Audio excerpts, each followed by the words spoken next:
Good afternoon, everyone. My name is Anthony Bordelon, and today I would like to tell you about the different branches of the military.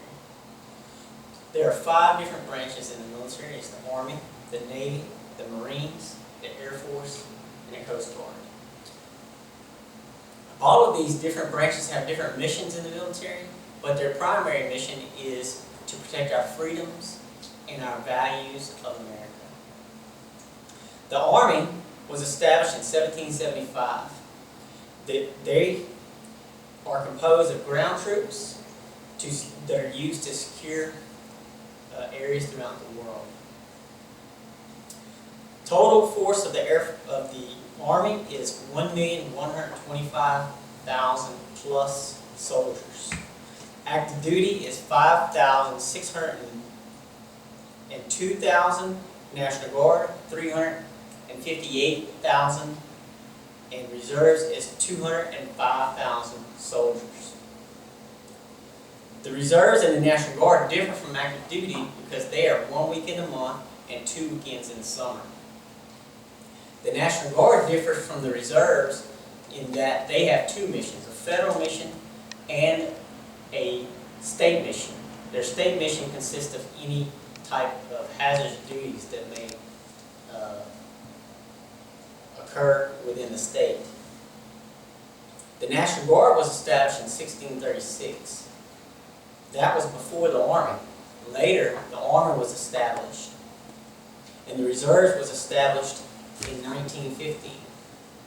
And they are usually deployed on federal missions as a support role, unlike the National Guard, where we go in as combat troops. The Navy is generally used to secure international waters and oceans around the world. The force is contained of 389,000 plus seamen. On the active duty is 324,000 plus seamen, and reserves is 605,000 plus seamen. They were established in 1775. And the reserve was established in 1915. They consist of ships, but they also have some planes that are transported on air carriers. And these ships are staged throughout the world in hotspots in case certain issues arise and to protect U.S. interests. The Marines fight from the land and the sea, and they are usually the first ones to deploy to an area of concern. Their total force is 242,000 plus Marines. The active duty is 203,000 plus, and the reserves is 39,000 plus.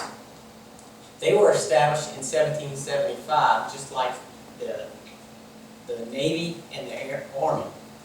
The reserves was established in 1915.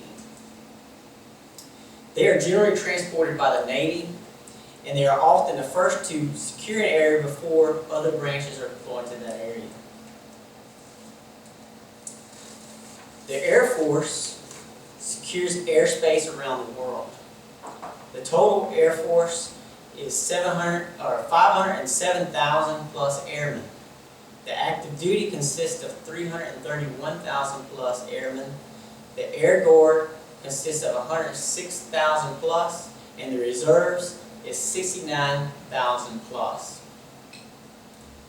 The active reserves and the Air Guard were all established in 1947. Initially, they were called the Air Corps, the Army Air Corps, and later in 1947 they were established as their own branch and called the Air Force. Along with protecting our airspace, they also monitor the U.S. satellites and the aerospace program. They are America's air defense. The Coast Guard differs from the Navy because they secure the domestic airways. Unlike the Navy, where they secure international waters. The total force of the Coast Guard is 50,000 plus troops, or seamen. The active duty consists of 42,000 plus seamen, and the reserves, 7,000 plus seamen. They were established in 1790, and the reserves was established in 1941. Generally, the Coast Guard is deployed in domestic areas, but occasionally they are sent to foreign missions, and when they do, they are attached to the Navy.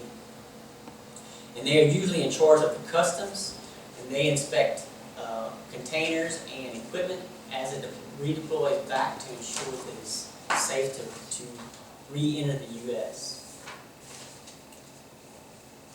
As I said before, all these different branches come together to protect our freedoms and our values. All of these branches deploy people to foreign countries to protect those freedoms and our way of life.